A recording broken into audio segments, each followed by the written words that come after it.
We have to think through the whole thing. Our brain says, oh, but it's a loan. So what? Now what? I don't know what to do.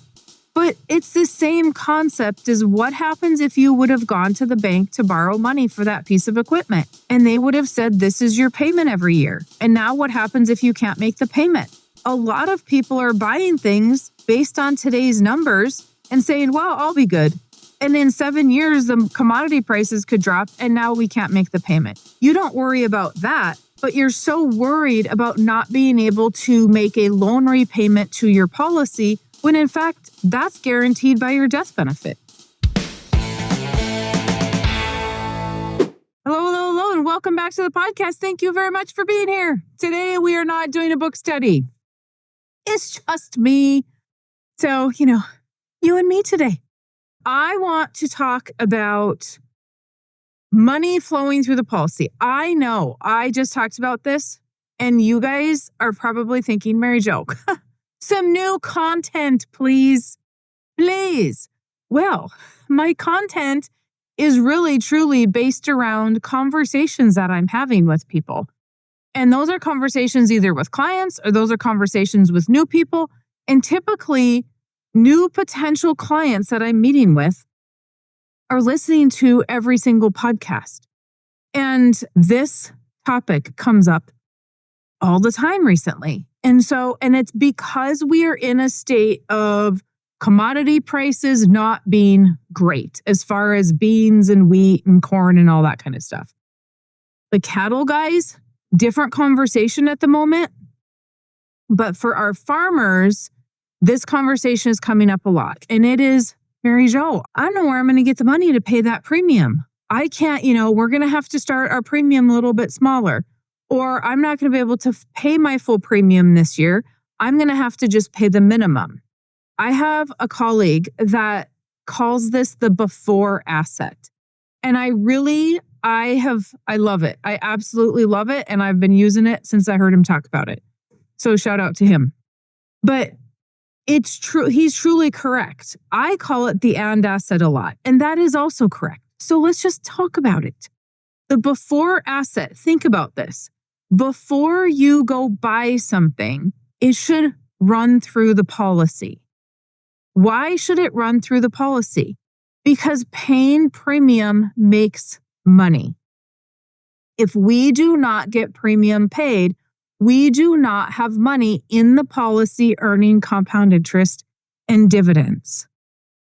A lot of people have a misconception that what's making them money is taking a loan on the policy. Taking a loan does not make you money.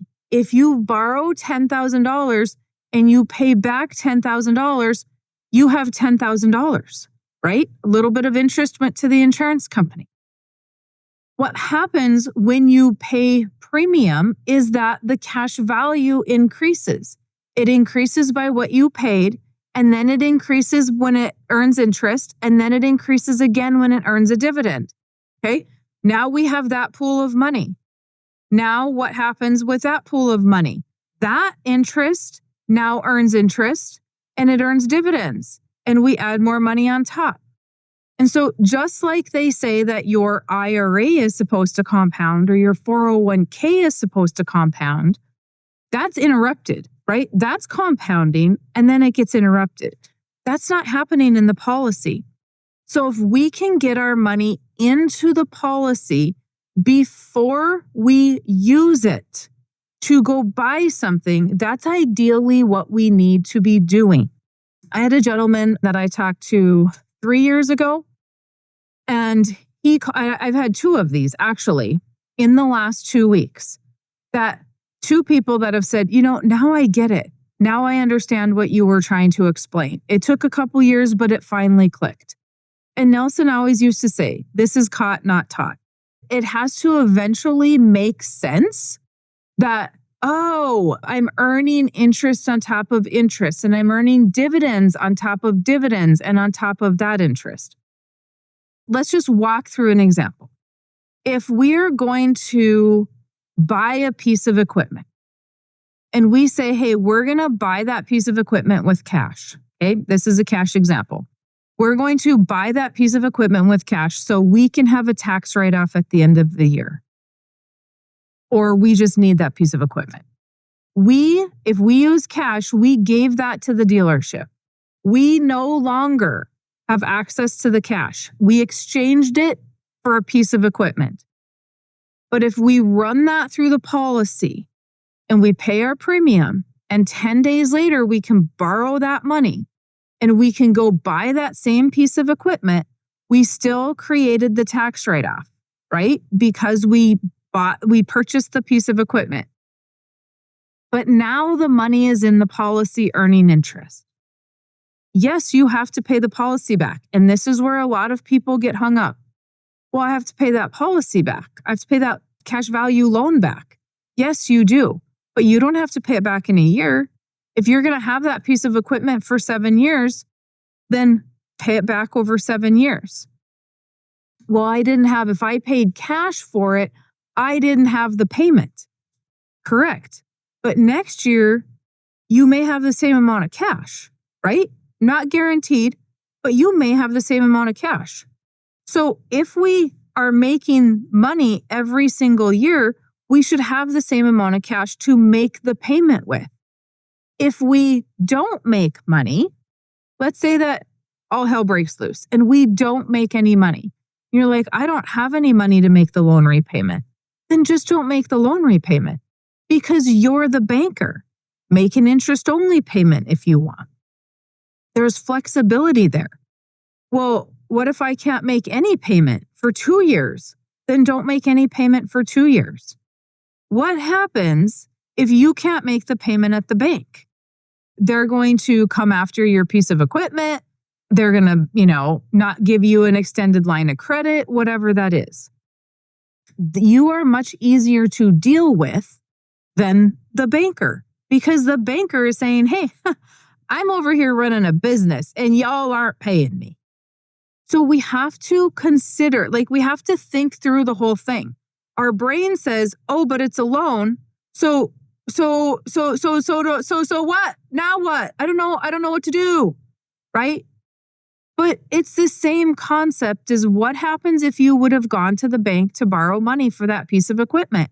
And they would have said, this is your payment every year. And now what happens if you can't make the payment? A lot of people are buying things based on today's numbers and saying, well, I'll be good. And in 7 years, the commodity prices could drop and now we can't make the payment.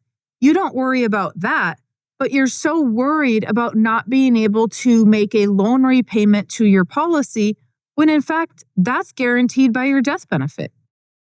So really, it's not the end of the world if you have to skip a year. So what we're doing is we're saying, hey, I'm going to make a premium payment when all is said and done. When all of my income comes in and all my expenses are paid, then I'm going to pay premium.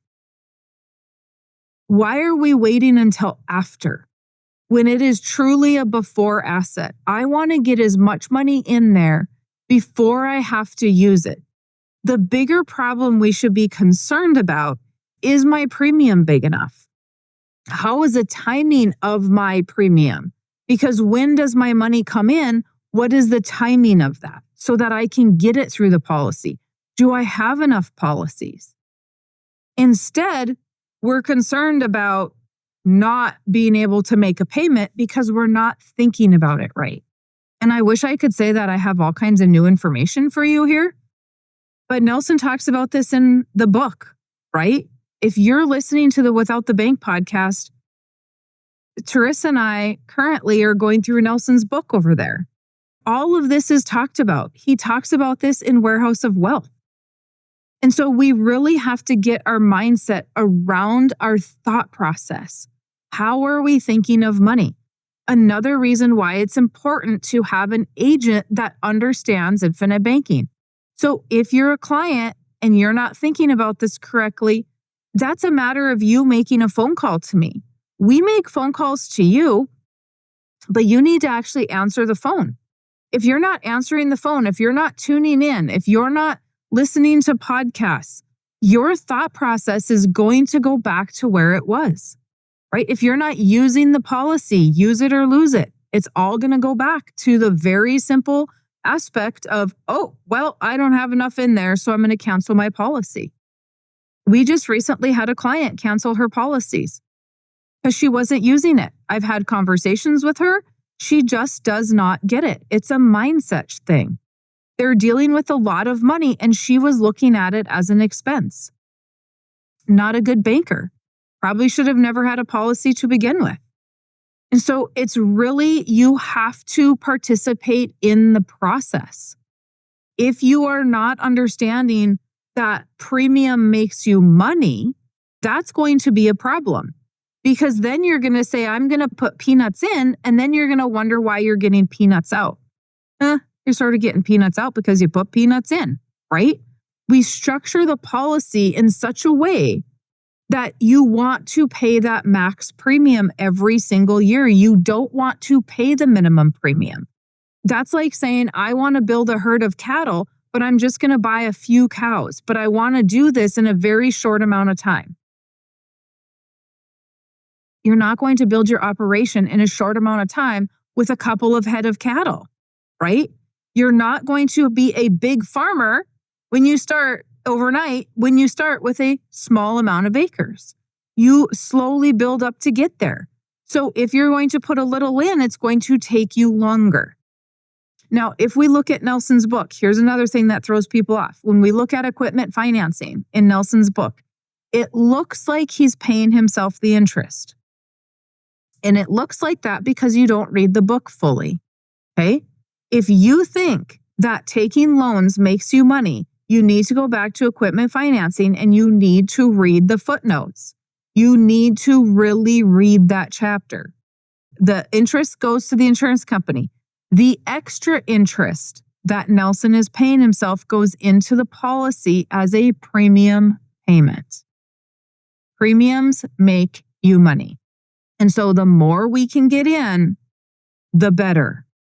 We can set the terms on how we want to pay that back. But if we are using cash, we need to put that through the policy before we use it. So it's really the before and the and asset. It's just a very, very cool asset to have. Some extremely highly intelligent individual, keyboard warrior, posted on one of my ads and said that life insurance is a scam. It is the worst investment you could ever put money in. Dude, it's not an investment. Nobody's ever called it an investment. The fact that people are calling whole life an investment means that they don't understand the product. If you have an agent that calls it an investment, if you hear an agent calling it an investment, or somebody online calling, oh, this is a great investment, it's not an investment. It is a life insurance policy. It is how they've worked forever. Is it going to take time to capitalize that thing? Yeah, it is. But you know what else took time? Capitalizing your farm, capitalizing your cattle herd, capitalizing your household. Everything takes time to capitalize. So we have to be cognizant about that. We have to change our thought process. But it's absolutely crazy how many conversations I've had of this very thing. Put it in here before. And it's not just because, I should correct myself, it's not just because we have lower commodity prices. I'm also having that challenge with the ranchers who are saying, hey, I've got a whole ton of money right now. I need to go buy stuff by the end of the year. I need to get rid of some of this stuff I need to go avoid taxes. And so if they're putting it through the policy first, that's great. Because now we can put this big chunk in year one. We can put extra premium in year one. I don't show that in my book. Nelson doesn't show that in his book. That's something that I started after I wrote my book. So we can put a extra large sum of money in year one, and it won't mech the policy. So now we're going to sell cattle and we're going to run it through the policy first, and then we can go buy more cattle. Then we can go buy a piece of equipment.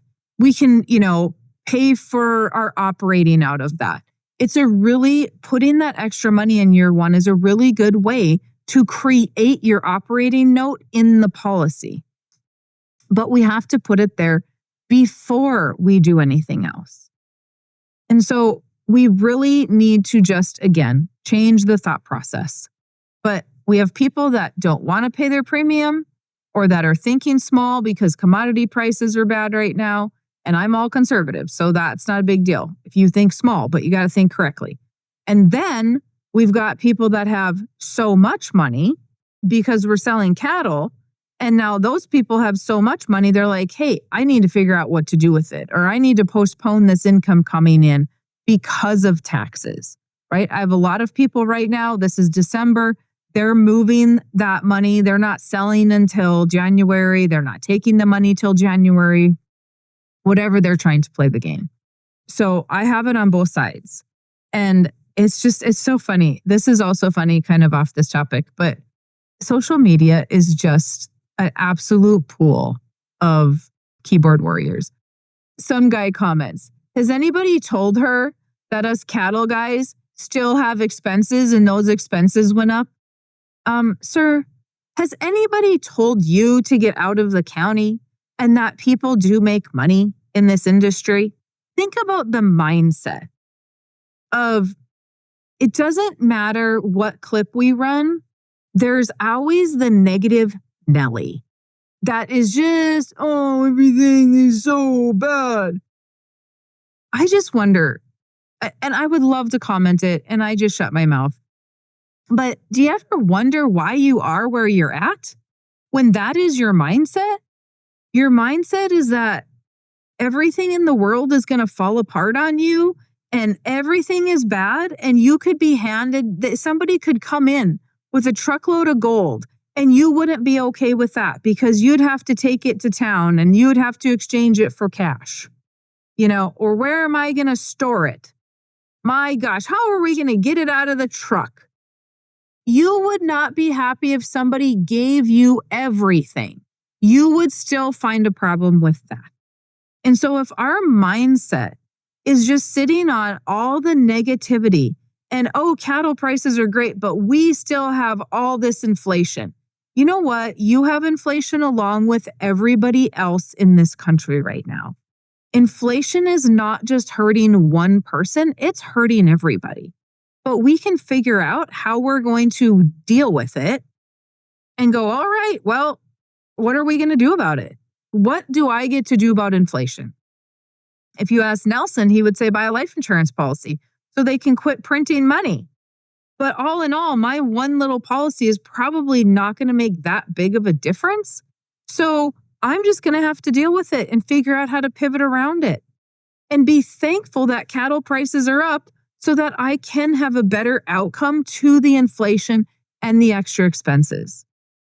I'm telling you, I collect these special keyboard warrior comments, and I just can't decide if I want to do a whole episode on them because these guys are one of a kind, man. All right, that's what I got for you today.